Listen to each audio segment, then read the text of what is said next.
안녕하세요. 솜쌤의 역사교실 42번째 시간입니다. 자, 우리 지난 시간에 개화와 위정척사를 정리를 했습니다. 그렇다면 그것들이 부딪혀서 났던 사건, 그 사건이 대표적인 게 바로 이모군란이라는 사건과 갑신정변이라는 사건인데요.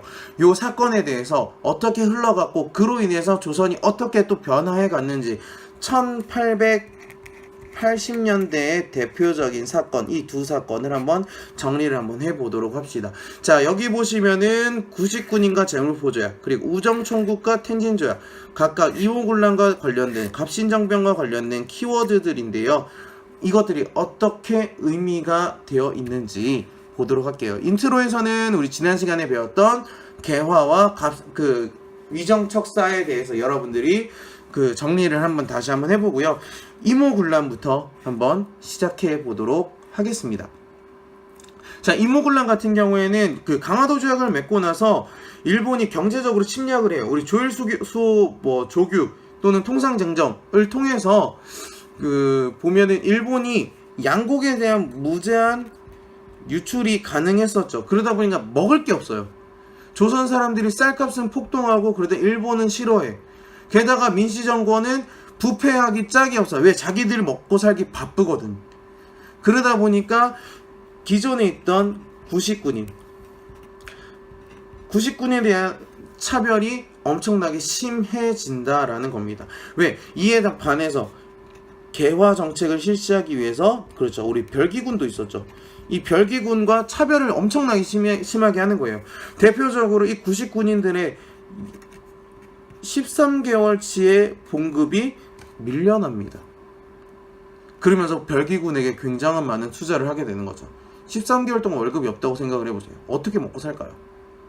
상상만 해도 끔찍합니다. 자, 왜냐하면 이들은 한 사람이기도 했지만 한 가정의 가장이기도 했겠죠. 그러다 보니까 13개월 만에 월급을 받았어요. 월급을 받았는데 그 월급에서 쌀이 있어야 되는 쌀로 녹봉을 받는데 쌀에다가 모래가 섞인 월급을 받는 거예요. 그러다 보니까 이 구식군인들이 갑자기 그냥 월급이 모자란 거, 밀렸던 것도 열받는데 그 받은 월급에서 열어보니까 쌀이랑 모래가 잔뜩이야. 반반 섞여 있는 거야. 뭐 양념 반 후라이드 반도 아니고. 어떻게 뒤집어 버려야죠. 그러면서 이모군란이 전개가 됩니다. 구식군인들이 들고 일어나요. 그러면서 정부 고관, 일본 공사관들 막 습격합니다. 일본인 교관도 막 죽여요. 일본 공상 불태워버립니다. 그러다가 이제 살기 어려웠던 도시 하층민들까지 가세해서 이게 걷잡을 수 없이 난이 퍼지게 되는 겁니다. 그러니까 거기에 있는 이제 궁궐에 있던 민씨, 명성황후를 잡아가자, 죽이자라고 주장을 하는 거죠. 근데 이제 명성황후는 몰래 야반 도주를 하고요. 그러면서 기존의 개혁 정책을 실시했던 흥선 대원군에게 집권을 맡기게 됩니다. 흥선 대원군이 집권을 해요. 그런데 이거를 이때다 싶어서 등장하고 이제 막아섰던 게 바로 청군. 이 출동을 하게 되면서 이 흥선 대원군을 납치를 하게 되는 겁니다. 그러면서 군란이 진압이 되는데요. 흥선대원군에게 집권까지 맡겼으나 청군의 진압으로 군란이 진압되게 되는 겁니다. 그러다 보니까 이모군란의 결과로서는 당연히 민씨 세력, 명성황후는 이제 민씨 세력들은 그렇죠, 청의 정책을 펼치게 되는 거죠. 왜? 청나라가 군란을 진압해줬으니까요. 근데 일본 같은 경우, 일본이 이제 주장을 합니다. 야, 너네 군란 한다고 하면서 왜 우리 교관을 죽여? 그리고 왜 우리 공사관 불태워? 안 되겠네? 안 되겠어. 재물포장을 보상금, 배상금 줘. 그리고 너네 못 믿을 테니까 우리 공사관에 군대 보낼래. 왜? 우리 지켜야 되거든. 그래서 경비병 주둔하게 됩니다. 청나라뿐만 아니죠. 청나라 청군이 출동했다고 했으니까 바로 청나라 군대도 조선에 주둔하게 되는 상황입니다. 그리고 나서 마건상과 멜렌도르프 같은 고문을 파견하게 되고요. 조청, 상민, 수륙, 무역, 장정이라는 말도 길어요. 이런 무역 장정을 맺게 되면서 조선의 내정과 외교에 대한 간섭이 본격화됩니다. 또한 경제가 침략당하게 되는 거지요. 자, 이게 바로 조청, 상민, 수륙, 무역, 장정입니다. 각 보시면은 1조, 7조 전문, 2조, 4조 각각이 어떤 내용을 갖고 있는지 한번 살펴볼게요. 한번 세미나 읽어봅시다. 자, 이 수륙, 무역, 장정은 청이 속방이라는 거는 속해 있는 지방이라고 얘기를 하는 겁니다. 즉 청나라의 입장에서는 조선은 청나라에 속해 있는 하나의 지방 정부에 불과하다라고 이야기를 하는 거죠. 지방 정부라고 정리를 할게요. 자, 우대하는 뜻에서 장정한 것이고 각 대등 국가 간의 일에 동등한 혜택을 받는 예와는 다르다. 일체 동등한 혜택 받는 예와는 다르다. 즉 전문에서부터 얘기하는 거는 조선은 청의 속국이다 라는 것을 명시하게 되는 거죠. 그렇기 때문에 1조에서 보시면은 청의 상무위원을 서울에 파견하는데 조선 대관을 파견을 해요. 약간 급이 다르죠. 7조도 한번 볼까요? 청선박의 항로 개설권, 그 다음에 청병선의 조선연의 내왕권 및 조선 국방 담당권을 허용한대요. 청선박이 이런 것들을 다 한다. 담당할 테니까 너네 조선 우리 시키는 대로 해. 까라면 까 라고 이야기를 하게 되는 거죠. 자, 2조 한번 볼까요? 조선의 계양장에서 청의 상무위원이 청상인에 대한 재판권을 행사한대요. 즉 요거는 똑같이 그렇죠, 치외 법권을 주장한다. 또는 영사 재판권, 우리 이야기했었죠. 영사 재판권까지 이야기를 합니다. 이것들을 주장했다 라고 보시면 되겠습니다. 그럼 4조 한번 볼까요? 4조가 좀 큰 건데요. 그 베이징과 한성, 양화진의 상점을 열어 무역을 허락한대요. 한성과 양화진까지 무역을 허락한대. 양국 상민의 내지 행상을 금한대요. 다만 요 말에 속지 마시고 요 말입니다. 다만 내지 행상이 필요할 경우 지방관의 허가서를 받아야 된다. 허가서 받으면 돼요. 허가서 받으면 뭘 할 수 있다? 뭘 할 수 있다? 바로 내지라는 거는 그 전까지는 거류지 무역이었습니다. 그 항구에서만 통상 그 무역을 하던 게 아니라 내지에서 통상을 할 수 있는 권리를 이제 청나라가 갖게 되는 거죠. 근데 아까 우리 지난 시간에 배웠어요. 청나라한테만 주면 미국은 무슨 대우가 있었다 그랬죠? 그렇죠. 최혜국 대우가 있었다고 얘기했습니다. 즉 이를 통해서 조선의 내지에서도 통상을 하게 되었다라고 보시면 되겠습니다. 무슨 말인지 아시겠어요? 그 전까지는 조선 내륙까지는 조선이 각자 했었는데 이제는 청나라 상인들이 아예 조선에 등장하고요. 그러면 따라서 일본 상인, 미국 상인, 프랑스 상인, 독일 상인 등등이 다 직접 조선에서 물건을 팔게 되는 겁니다. 어떻게 조선이 변했을지 한번 정리를 생각을 한번 해보시면 좋겠습니다. 자, 그 다음에 갑신정변 두 번째 사건입니다. 갑신정변 한번 볼까요? 자, 2년이 흐릅니다. 1882년에는 1884년으로 흐릅니다. 이모군란 이후 온건계합파와 급진계합파가 나누어진다라고 이야기를 했습니다.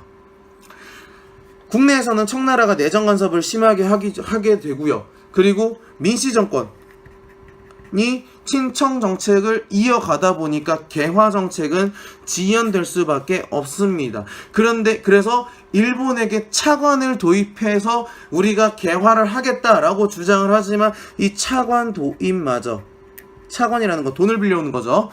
차관 도입마저 실패하게 됩니다. 그러면서 개화당의 입지가 축소하게 되는 거죠. 작아들게 되는 겁니다.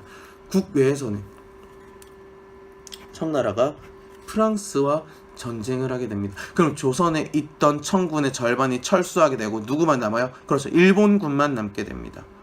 그러니까 일본이 접근을 하는 거죠. 자, 일본이 우리 도와줄게.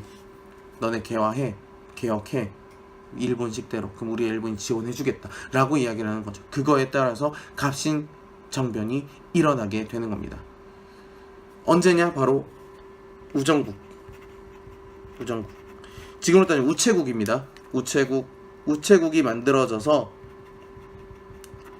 이거를 축하하는 연을 기회로 정변을 일으키게 되는 거죠. 그러면서 개화당, 즉 급진개혁파의 개화당 정부가 수립이 되고요. 그러면서 14개 조의 정강이 마련되게 되는 겁니다. 과연 어떤 주장을 하게 됐는지 여기 한번 뒤에 뒷장인데요. 한번 이게 바로 14개의 정강이거든요. 한번 살펴보도록 하죠. 대표적으로 1조, 2조, 3조, 13조만 한번 보도록 할게요. 1조, 2조, 3조, 그리고 13조. 대표적인 것만 한번 보도록 하죠. 자, 1조 볼게요. 흥선대원군을 빨리 귀국시키고 종래, 청에 대해 행하던 조공혈을 표시한다. 즉, 더 이상 청과의 관계를 없애겠다 라는 목표가 있었다는 거죠. 자, 두 번째 볼까요? 자, 두 번째는 문벌을 폐지한대요. 즉, 뭘 폐지한대요? 문벌을 폐지한대요. 즉, 뭘? 신문제를 폐지하겠다라고 주장을 하는 거죠. 3조 같은 경우에는요, 지조법을 개혁한다. 지조법을 개혁. 조자가 여기 세금 조자입니다. 즉, 세제를 개편하겠다. 그래서 명목상 맞는 삼정의 문란 이런 거 필요 없고 조세를 제대로 걷어내겠다라고 주장을 하는 거죠. 그리고 마지막 13조 같은 경우에는 대신과 참찬 의정부에 모여서 함께 의결한대요. 의결. 왕이 직접 네 맘대로 정치하는 것이 아니라 대신이랑 참찬이 같이 모여서 한다. 즉, 군주권을 제한하자라고 주장하는 거죠. 즉, 일본이나 영국이나 하고 있는 입헌 군주제를 실시하겠다라는 목표를 가지고 있었다라고 여러분들이 정리해 놓으시면 되겠습니다. 이런 사람들이 그 개화파 사람들이 이런 것을 주장을 했구나 라고 얘기하는 겁니다. 하지만 이 소식을 듣자마자 바로 청군이 빠꾸하고 돌아와요. 빠꾸가 없는데 빠꾸하고 들어옵니다. 그리고 나서 청나라가 돌아오니까 일본이 깨갱하고 나 몰라 라고 하고 배신을 해버리는 거죠. 그래서 결국 갑신정변 일으켰지만 며칠 만에 3일 만에 이 갑신정변이 막을 내리게 되는 겁니다. 아까 얘기한 것처럼 14개조의 정강의 주요 내용 보면은 청과의 종속관계 청산, 내각제도 수립, 인민의 평등한 권리를 보장을 하고요. 그리고 지조법을 개혁하고자 한다라는 것이 있습니다. 이런 것들이 여러분들이 이야기를 하게 되는 거죠. 어떤 목표를 갖고 있었는지 갑신정변 한번 살펴보시고요. 자, 그래서 이것들 보시면은 의의와 한계를 정리를 해보면요. 뭐 국가의 자주권, 근대적 정치 사회 체제 구축하면서 입헌군주제 주장했다는 거. 입헌군주제 실시하고요. 인민의 평등한 권리를 확립시켰다라는 거 여러분이 정리하면 되겠고요. 하지만 세금 개혁은 했지만 토지 개혁을 하자라는 이야기는 없었습니다. 왜냐하면 조선은 농사에 기반을 짓고 있는 나라였는데 세금만 얘기하고 토지에 대한 이야기는 좀 소홀했다라는 한계가 있다라는 거 보시면 되겠고요. 그 결과 청내정 간섭 심화되는 건 당연하겠죠. 한성조약. 그리고 나서 일본이 입을 싹 바꿉니다. 조선과 일본이 맺는 건데요. 일본이 야 그러면서 우리 공사관 불탔어. 그러니까 너네 배상금 내. 라고 오히려 적반하장의 논리를 펼치게 되는 거죠. 그리고 나서 청나라 일본 간에 또 조약이 맺어지는 게 바로 텐진 조약입니다. 양국의 군대, 우리 이모군란으로 인해서 파견되어 있던 양국의 군대를 모두 다 빼자. 그리고 파병할 때 문서로 통보하자라고 이야기를 합니다. 청나라가 청나라가 제안을 하는데 일본이 그냥 오케이 합니다. 이러면서 일본은 뒤에선 칼을 갈고 있었겠죠. 그게 10년 걸립니다. 그게 10년 후에 그렇죠. 청일전쟁으로 넘어가게 되는 거죠. 그거는 이제 나중에 한번 다시 살펴보도록 하고요. 갑신정변 이후에 조선을 둘러싼 열강이 각축을 벌이게 되는데 일단 청 간섭 심화되겠죠. 그리고 러시아가 직접으로 이제 내려오기 시작합니다. 우리 조선 책략 얘기했을 때 러시아가 남하한다고 했었는데 러시아가 직접 접근을 하기 시작하고요. 영국 같은 경우에는 그러니 러시아가 접근을 하니까 거문도라는 섬을 불법적으로 점령을 해버립니다. 왜? 러시아를 견제를 해야 되거든요. 그러다 보니까 이제 조선이라는 나라 두고 청, 그리고 일, 그리고 러, 그리고 영국 각각 조인트가 있어지는 형편입니다. 그러다 보니까 이러지 말자, 조선 차라리 중립국으로 만들자. 어디처럼?